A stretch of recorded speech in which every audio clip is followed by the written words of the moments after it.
Anugerah tokoh murid ini telah dipilih oleh Jawatan Kuasa Penilai berdasarkan pencapaian cemerlang beliau dalam semua bidang, iaitu bidang akademik, kurikulum, sasiap dan kepimpinan. Murid ini telah mencipta nama di sekolah rendah ini dengan pelbagai pencapaian cemerlang.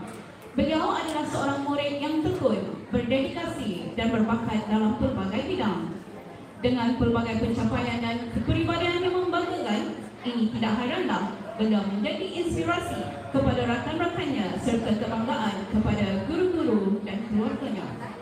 Anugerah Tokoh Murid dilahirkan pada 14 Februari 2013. Beliau merupakan puteri tercinta kepada kedua ibu bapa beliau, Encik Muhammad Tarmizi bin Muhammad Yusof dan Puan Siti Masitah binti Jamil.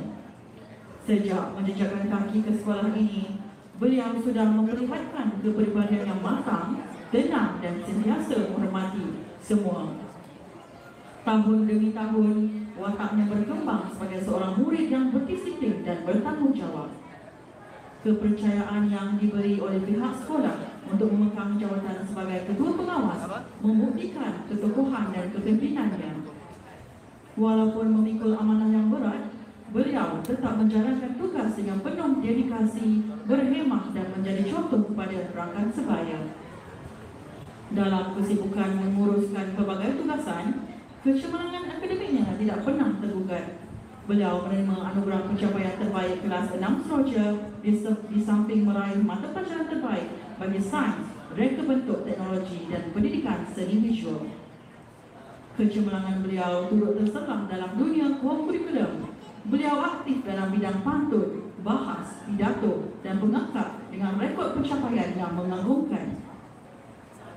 Di setiap ketegasan dan kepimpinannya tersimpan jiwa yang kreatif. Beliau gemar membuat origami, melambangkan ketelitian dan kesabarannya dalam membentuk masa depan.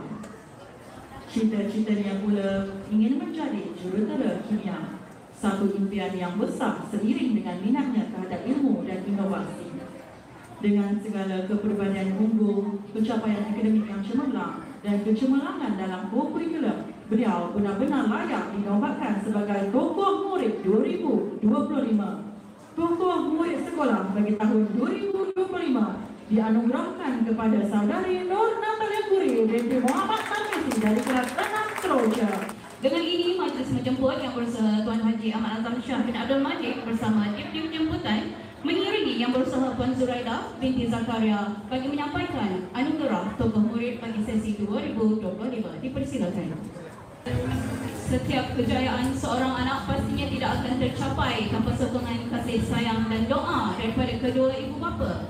Pada kesempatan yang bermakna ini, bagi menghargai jasa dan pengorbanan ibu bapa kepada anak-anak mereka, kami dengan sukacitanya menjemput Encik Muhammad Tarmizi bin Muhammad Yusof dan Puan Siti Masitah binti Jamil, iaitu ibu dan bapa kepada penerima anugerah saudari Nur Natalia Puri binti Muhammad Tarmizi untuk naik ke pentas bagi bersama-sama meraihkan detik istimewa ini. Dipersilakan.